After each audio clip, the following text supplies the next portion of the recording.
오늘은 요한복음 5장 1절로부터 18절까지의 말씀을 교독하도록 하겠습니다. 그 후에 유대인의 명절이 되어 예수께서 예루살렘에 올라가시니라. 나무 끝에 티브리 말로 베데스다라는 곳이 있는데 거기 행각 다섯이 있고 그 안에 많은 병자, 맹인, 다리 저는 사람, 혈기 마른 사람들이 누워 물의 움직임을 기다리니 이에 천사가 앞으로 이곳에 내려와 그를 이겨내되 움직이는 먼저 들어가는 어떤 명령이 될지 알게 되리라. 거기 38해 된 병자가 있더라. 예수께서 누운 것을 보시고 병이 벌써 오래된 줄 아시는데 내가 또자느냐. 병자가 대답하되 주여 물이 움직일 때에 나를 못해 넣어주는 사람이 없어 내가 가는 동안에 다른 사람이 먼저 내려가나이다. 예수께서 이르시되 일어나 자리를 들고 걸어가라 하시니 그 사람이 곧 나아서 자리를 들고 걸어가니라. 이날은 안식일이니 유대인들이 경건한 사람에게 이르되 안식일인데 내가 자리를 들고 가는 것이 옳지 아니하니라. 대답하되 나를 낫게 한 그가 자리를 들고 걸어가라 하더라 하니 그들이 그때 너에게 자리를 들고 걸어가라 한 사람이 누구냐 하되 고침을 받은 사람은 그가 누구인지 알지 못하니 이는 거기 사람이 많음으로 예수께서 이미 피하셨음이라. 그때 예수께서 성전에서 그 사람을 만나 이르시되 보라 내가 나았으니 더 심한 것이 생기지 않게 다시는 죄를 범하지 말라 하시니 그 사람이 유대인들에게 가서 자기를 고치니는 예수라 하니라. 그러므로 안식일에 이러한 일을 행하신다 하여 유대인들이 예수를 박해하게 된지라. 예수께서 그들에게 이르시되 내 아버지께서 이제까지 일하시니 나도 일한다 하시매 유대인들이 이로 말미암아 더욱 예수를 죽이고자 하니 이는 안식일을 범한 뿐만 아니라 하나님의 자기를 친 아버지라 하여 자기를 하나님과 동등으로. 아멘. 지금 예수님께서 예루살렘에 올라가셨습니다. 이제 예루살렘 성으로 들어가는 문이 여러 문이 있잖아요. 그 중에 하나가 양의 문이 있습니다. 그 양의 문에 들어가는 옆에는 베데스다라고 하는 못이 있습니다. 이 못에는요, 행각이 5개가 있습니다. 이 행각 안에는 많은 병자들이 그곳에 모여 있었습니다. 예수님께서 그 중에 한 사람, 38년 된 병자를 고쳐주셨다는 내용이 오늘 본문의 말씀입니다. 18절의 말씀을 보겠습니다. 18절의 말씀에 보면 유대인들이 이로 말미암아 더욱 예수를 죽이고자 하니라고 되어 있습니다.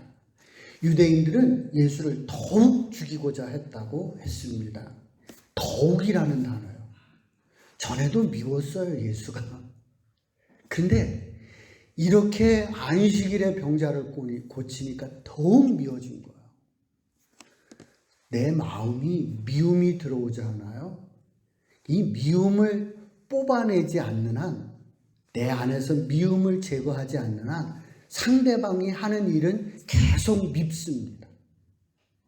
미운 짓만 골라 한다고 그럽니다. 조금 심해지면 뭐라 그래요? 꼴도 보기 싫다고 그럽니다. 그것이 더 심해지니까 어떻게 해요? 죽여버리고 싶습니다. 그 미움이 점점 커지더니 이제 이들은 예수를 죽여버려야 되겠다라고까지 마음을 먹게 되었다는 것입니다. 우리의 마음이 중요합니다. 그럼 유대인들의 마음을 한번 살펴보도록 하겠습니다. 9절에 있는 말씀입니다. 그 사람이 곧 나아서 자리를 들고 걸어가니라. 이날은 안식일이라고 되어 있습니다. 38년 된 병자가 자리를 들고 일어났습니다. 이날이 안식일이라는 겁니다. 우리라면 이렇게 38년 된 병자가 자리를 들고 일어나면 기뻐할 일이죠. 축하할 일이죠. 프랭카드 걸어야 될 일이죠. 너무 기쁠 일인데 유대인들은 그렇게 보지 않는 거예요. 안식일에 했다라고 해서 못마땅하게 여기더라는 거예요. 마음이 그렇게 되더라고요. 사람마다 각각 보는 눈이 다른 거예요. 그러면 왜 이 사람들이 이렇게 싫어했냐 그런 얘기죠. 10계명의 4계명이 뭐예요? 안식일을 기억하여 어떻게 하라? 거룩히 지키라. 이렇게 10계명의 네 번째 계명은 안식일에 대해서 명령을 하고 있습니다.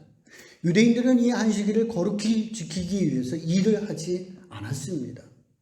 그러면 일이라는 게 구체적으로 어떤 게 일인지에 대해서 명시를 해야 되잖아요. 그래서 이런 것들은 일이다라고 하는 규정을 만들어내는 거예요. 그게 뭐냐면 미시나라는 거예요. 미시나라는 법전에 보면 이렇게 하는 거는 일이다라고 하는 거를 명시해 뒀어요. 탈곡하는 거, 베는 거, 뜨개질하는 거, 음식을 조리하는 거, 이런 것들은 다 일이다. 명시를 해놔. 이런 거는 일이니까 하지 말아야 된다. 이렇게 명시를 해놨어요. 그 중에 하나, 자리를 옮기는 것 일이라고 명시되어 있는 거예요. 그러니까 이 사람은 지금 자리를 옮겼기 때문에 뭐예요? 일을 했다는 거예요. 그래서 유대인들은 당신은 안식일에 하지 말아야 할 일을 했다라고 시비를 걸고 있는 것입니다. 유대인들은 예수님에게도 시비를 걸어왔습니다. 안식일에는 진료를 해서는 안 됩니다. 그것도 명시되어 있습니다. 진료를 하는 것은 일이다. 이렇게 명시가 되어 있습니다. 그래서 예수님께서 이 안식일에 병자를 고쳤기 때문에, 진료를 했기 때문에 이것은 안식일을 어긴 거예요. 이거 안식일을 어긴 것은 모른 계명, 네 번째의 계명을 어긴 거로 가는 거예요. 그러니까 하나님이 주신 10계명의 당신들은 네 번째 계명을 어겼다. 그냥 안식일을 어긴 것 정도가 아니라 계명을 어긴 대역죄인이 되는 거예요. 하나님의 명령을 어긴 자가 되는 거예요. 이렇게 몰아세워 가고 있는 것을 보게 됩니다. 이에 대해서 예수님께서 답을 내리셔요. 17절의 말씀입니다. 예수께서 그들에게 이르시되 내 아버지께서 이제까지 일하시니 나도 일한다. 이제 이 얘기를 했다가 유대인들은 더 분노해 버리는 거예요. 불을 지른 답이 이게. 찾으셨는지 모르요. 왜 여러분 이 유대인들이 왜 분노가 더 끓었는지 여러분들은 찾았는지 모르겠습니다. 자, 보면은요, 이거예요. 예수님께서 하시는 말씀은 하나님의 주권이 뭐냐면 우리에게 생명을 주기도 하고 생명을 거둬가시는 거, 이거 하나님의 일이시잖아요. 근데 안식일에 사람이 태어나기도 하고 죽기도 하잖아요. 그러면 하나님은 안식일에도 뭐 하시는 거예요? 일하시는 분이에요. 하나님께서는 안식일에도 일하신다. 그럼 나도 일한다. 일하는 것이 잘못된 건 아니다 라고 예수님께서 이야기를 하고 있어요. 그런데 유대인들이 더 분노하는 거는 여기 예수님이 뭐라고 그래요? 내 아버지께서 이제까지 나도 일한다. 3계명이 뭐예요? 3계명이 너는 내 하나님 여호와의 이름을 망령되이 부르지 말라. 그런데 지금 예수님이 하나님을 뭐라고 부르고 있어요? 내 아버지라고 부르자고. 그러니까 하나님의 이름을 망령되이 부르는 자예요. 그러니까 예수님은 지금 3계명과 4계명, 하나님이 명령으로 내려주신 10계명 중에 두 가지의 계명을 동시에 어긴 거예요. 3계명과 4계명을 어긴 사람이 되는 거예요. 그래서 이 사람이 미움을 넘어서서 죽여버려야 되겠다라고 유대인들은 마음의 생각을 갖게 되었다. 그런 얘기입니다. 예수님은 이 안식일에 대해서 그래서 유대인들의 이런 마음들을 알고 있기 때문에 안식일에 대해서 바른 해석을 예수님은 합니다. 그러니까 지금까지 유대인들의 이 안식일을 지켜오는 것들에 대한 해석을 새롭게 해주고 계십니다. 하나님께서 일주일에 하루, 그러니까 안식일이죠. 이걸 쉬도록 했습니다. 그러니까 고대 사회에서요, 일주일에 하루 쉬는 종교는 유대교가 유일한 종교입니다. 그러니까 안식일법이라는 것은 인류 최초의 복지법인 거예요. 이해되시죠? 그 당시는 다 일하고 살아요. 우리 장인어른 보면 허리가 이렇게 굽으셨거든요. 우리 어머님도 이렇게 굽으셨잖아요. 일을 엄청 시골에서 하기 때문에 허리가 다 굽으신 거예요. 농촌에 살다 보면 일 안 할 수가 없어요. 이게 농경사회에서는 그럴 수밖에 없는 거예요. 하늘을 보고 있기 때문에 비가 곧 내릴 때에 일을 해야 되기 때문에 안식일이라고 해도 나가서 일을 해야 되는 거예요. 그래서 사람이 일의 노예가 되는 거예요. 거기에서 하나님께서 해방시켜 주려고 안식일을 만들고 너희들 쉬라 하는 법을 만들어 놓은 거란 말이에요. 그런데 유대인들은 이 안식을 너무 철저히 지키다 보니까 도리어 안식일의 노예가 돼버린 거예요. 안식일에 자유를 주려고 하나님이 만들으셨는데 도리어 이제는 안식일의 노예가 돼버리는 꼴이 돼버린 거예요. 그래서 예수님께서 이렇게 말씀을 하시는 거예요. 하나님께서 안식일 제도를 만든 것은 사람을 위해서 안식일을 만든 것이지 안식일을 위하여 사람을 만든 것이 아니다 라고 예수님께서 새로운 해석을 내려주시고 있는 거죠. 그러니까 하나님께서는 사람들이 일의 노예가 되지 않고 쉼과 누림의 시간을 갖도록 안식일법을 만들었는데 지금 너희들은 안식일법에 매여서 도리어 안식일의 노예가 됐다는 거예요. 이렇게 예수님께서 안식일에 대한 바른 해석을 내려주시거든요. 그 사람들 들었을 거 아니에요. 그런데 이미 그들의 마음은 닫혀져 있어요. 아무리 좋은 말을 해도 들어가지 않는 거예요. 사람이 마음이 중요하다는 거예요.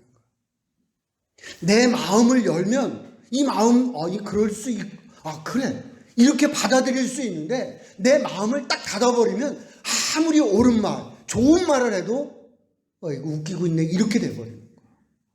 지금 유대인들은 예수님이 이렇게 바른 말을 하고 옳은 말을 하지만 그들은 도리어 그 말을 듣고선 분하고 속상하고 죽여버리려고 하는 마음으로 되어 있는 것을 보게 됩니다. 자, 그러면 오늘 설교의 핵심인 이 38년 된 병자로 이제 우리가 집중해서 들어가 보도록 하겠습니다. 행각에는 많은 병자들이 있다고 했습니다. 맹인, 다리 자른 사람, 혈기 마른 사람이 있다고 했습니다. 이 사람들의 공통된 특징이 있습니다. 어떤 공통된 특징일까요? 이 병은 현대의학으로도 고칠 수 없는 병자들입니다. 여기서 손 마른 사람이라고 하는 거는 그런 거예요. 손은 있는데 쓰지 못하는 손 있잖아요. 그래서 이런 거를 손 마른 사람이라고. 다리는 있는데 왜 다리 못 쓰는 분들이죠. 그건 고칠 수 없잖아. 맹인들 고칠 수 없잖아. 이런 것들. 이런 병을 가지고 있는 사람들이 너무 많은 거예요. 그래서 행각을 거기에 5채나 지어놓고 거기에 사람들이 머물고 있는 거예요. 예수님은 이 중에서 38년 된 병자를 찾아서 만나게 됩니다. 이 병자들은요, 이름이 베데스다라고 그랬어요. 베자는 집이라는 뜻이라 그랬잖아요. 그 베데스다, 이 뜻이 뭐냐면 은혜의 집, 자비의 집 이런 뜻이에요. 은혜가 임하는 곳, 자비가 임하는 곳 그런 뜻으로 베데스다라는 이름이 지어져 있습니다. 정말 이들에게는 하나님의 은혜가 임해야만 이 병을 고칠 수 있는 거예요. 의술로 안 되는 거라니까요. 오직 하나님의 은혜가 임해야만 이 병을 고칠 수 있는 사람들이 행각 5에 모여서 가득가득 머물고 있었다. 그런 얘기입니다. 그 중에서 한 명 38년 된 병자를 예수님이 만났고 그를 고쳐주고 있습니다. 예수님이 그에게 묻습니다. 내가 낫고자 하냐? 이렇게 물어봐요. 그러면 이 사람은 그냥 예! 이러면 될 텐데 이 사람은 그렇게 못하는 거야. 그동안에 한을 쏟아내기 시작을 합니다. 7절 말씀 볼까요? 병자가 대답하되 주여 물이 움직일 때 나를 못해 넣어주는 사람이 없어 내가 가는 동안에 다른 사람이 먼저 내려가나이다. 38년이나 내가 이렇게 살고 있지만 고쳐주는 사람도 없었고요. 베데스다에 왔지만 물이 동하는 걸 본 것 같아요. 근데 내려가려고 하면 다른 사람이 내려가는 거예요. 그 너무 억울하죠. 아니 이 세계에도 말이죠. 선착순이 있는 거야. 그러니까 그 막 속상한 거야. 서럽고 억울하고 분통한 거야. 그동안에 38년 동안 이가 당했을 고통이라고 하는 거 우리 상상이 되잖아요. 얼마나 서러운 일들이 많았겠냔 말이에요. 예수님 앞에 자기의 서러움을 막 얘기하는 거. 예수님이 들으시고 7절에 이렇게 말씀하고 있습니다. 8절에 이렇게 말씀하고 있습니다. 예수께서 이르시되 일어나 네 자리를 들고 걸어가라. 한번 따라해 보세요. 일어나 네 자리를 들고 걸어가라. 여러분의 삶에서 오늘 이런 일이 일어나기를 소망합니다. 다시 한번 따라 볼까요? 일어나 네 자리를 들고 걸어가라. 우리 공동체 안에 부모의 도움을 받지 못해서 주변 사람의 도움을 받지 못해서 정말 내가 간절히 소망하는데 이루지 못한 사람이 있을 수 있습니다. 내 정말 해보고 싶은데 되지 않는 사람들이 우리 안에 있습니다. 오늘 이 말씀을 여러분의 삶에 적용하시기 바랍니다. 일어나 내 자리를 들고 걸어가라. 아멘. 여러분들이 되지 않았던 것이 오늘 예수님이 여러분에게 말씀하심으로 말미암아 여러분들의 인생이 일어나 걸어가는 그런 기적을 경험하는 성도들이 되시기를 주의 이름으로 축복을 드립니다. 일어나라 말씀하고 있습니다. 원망하지 마십시오. 불평하지 마십시오. 우리가 살아가면서 원망을 보면 내 마음이 원망을 보면 계속 원망만 보는 거예요. 그런데 우리 그렇게 하지 말자고요. 원망하고 불평하지 말고 일어나는 다 뒤로 하고 일어나는 제자가 되시기를 주의 이름으로 축복합니다. 일어납시다. 자리를 들고 가라고 하십니다. 자리를 들고 가래요. 내가 지금까지 끌고 다녔던 그 자리 들고 가래요. 이거 들고 가서 뭐 해야 돼요? 버려야 돼요. 근데 들고 가래요. 왜 들고 가요? 나 어떻게 됐어요? 일어났어요. 누가 일으켜 주셨어요? 하나님께서 나를 일으켜. 하나님의 이름을 높이라는 거예요. 이 얘기를. 우리는요 살아가면서 돈 좀 벌고 재물을 얻는 걸 큰 복으로 생각합니다. 그거는요 이런 거에 비하면 잽도 안 되는 거 아니겠어요? 여러분 영광의 자리에 한번 서봐야 되지 않겠어요? 얼마나 영광스러운 자리예요, 이 자리가. 오늘 이 사람이 일어서는 것, 자리를 들고 서는 것 얼마나 영광스러운 거예요. 얼마나 하나님 앞에 영광이 되는 거예요. 우리 안에서 일어서서 자리를 들고 하나님의 이름을 높이는 제자들이 나오기를 주의 이름으로 축복합니다. 영광의 자리에 서는 사람들, 하나님의 이름을 높일 수 있는 제자들이 되시기를 주님의 이름으로 축복합니다. 가라 말씀합니다. 앞으로 가십시오. 안 될 것이라고 포기하지 마시고, 안 될 거야. 지금까지 안 됐는데 그러고 포기하지 말고 앞으로 가서 전진해서 성취하는 제자들이 되시기를 주의 이름으로 축복을 드립니다. 우리 신앙생활에서 축복을 최고로 보는 사람들이 많습니다. 축복보다 더 큰 것이 영광입니다. 하나님의 은혜를 입어서 일어나 자리를 들고 간 거예요. 이것보다 영광스러운 게 어디 있어요? 인생에서 여러분 안 된다고 생각하는 것, 꼭 하고 싶었던 것 이제 들고 한번 가십시오. 그래서 여러분이 영광의 자리에 서며 하나님의 이름을 영광되게 드러내는 제자들이 되시기를 주의 이름으로 축복을 드립니다. 말씀을 정리하겠습니다.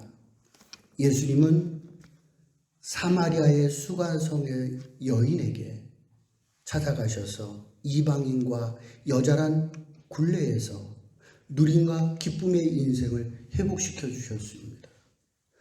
오늘 예수님은 38년 된 병자에게 찾아가셔서 안식일과 질병이라고 하는 사회의 장벽을 허물어 보시죠. 건강과 자유를 허락해 주셨습니다. 종교의 이름으로 또한 사회적 장벽을 예수님께서는 허물어 버리시고 인간이 누려야 될 자유와 권리와 기쁨을 되돌려 주시기 원하시는 분이 하나님이시며 예수님이라고 하는 사실입니다. 예수님께서는 우리의 인간들이 자유하며 기뻐하며 행복하기를 원하십니다. 우리 앞에 놓여져 있는 이런 법, 율법, 우리 사회적 장벽 이런 것들이 중요한 것이 아니라 그것을 허물어 버리시고